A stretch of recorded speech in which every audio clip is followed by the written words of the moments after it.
I need a question answered. I need a question answered. So here is the question.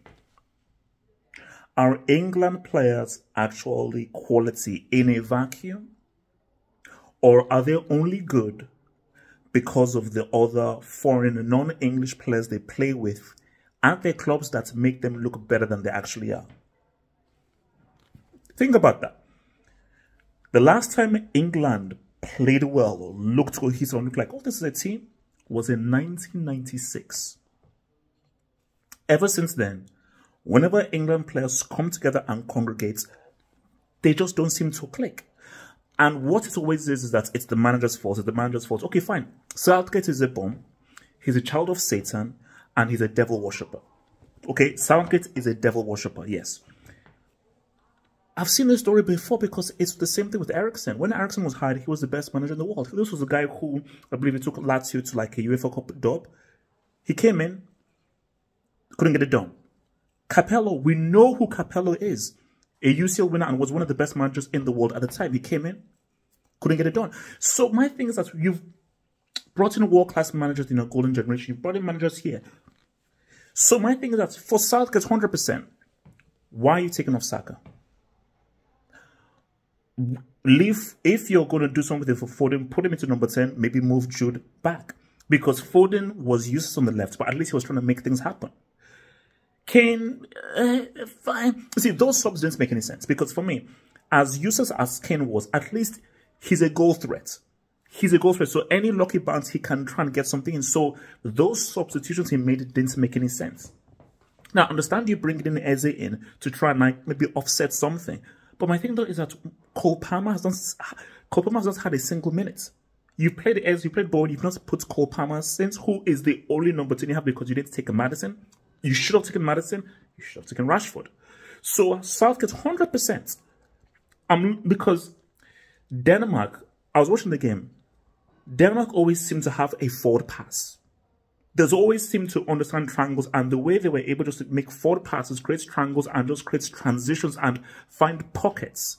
I'm like, why can't England find these same perpetual forward pockets passes that Denmark were able to find? All Denmark were lacking was just a superstar attacker that could really make them say something. Denmark looked like the better team.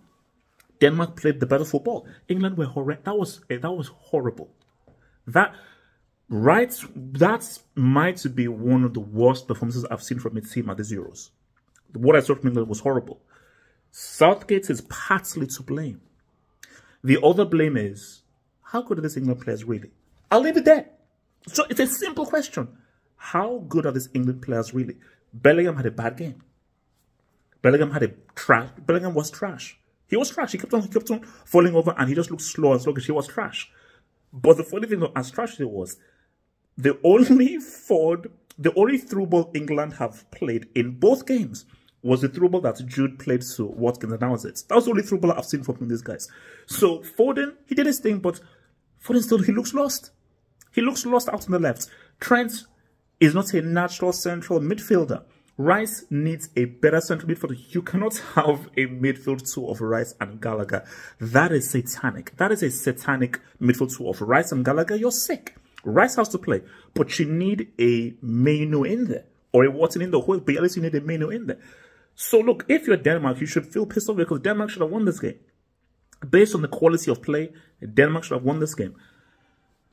England, the issue with England is there's no cohesiveness. There's no chemistry. This doesn't look like a team. It just looks like a bunch of guys all shoved into together. But again, I will ask the question again. How good are these England players really? Southgate has made mistakes. Southgate maybe get the best of these players. How good are these players really? Is Foden really as good as KDB? Is Foden really as good as Bernardo Silva? Is Kane really as good as Musiala? Is Kane really as good as Thomas Muller? Is Bellingham really as good as Vinny Jr.? Is Bellingham really as good as Rodrigo or Bram Diaz? It's a simple question. It's a simple question, and I'm here to ask the uncomfortable questions.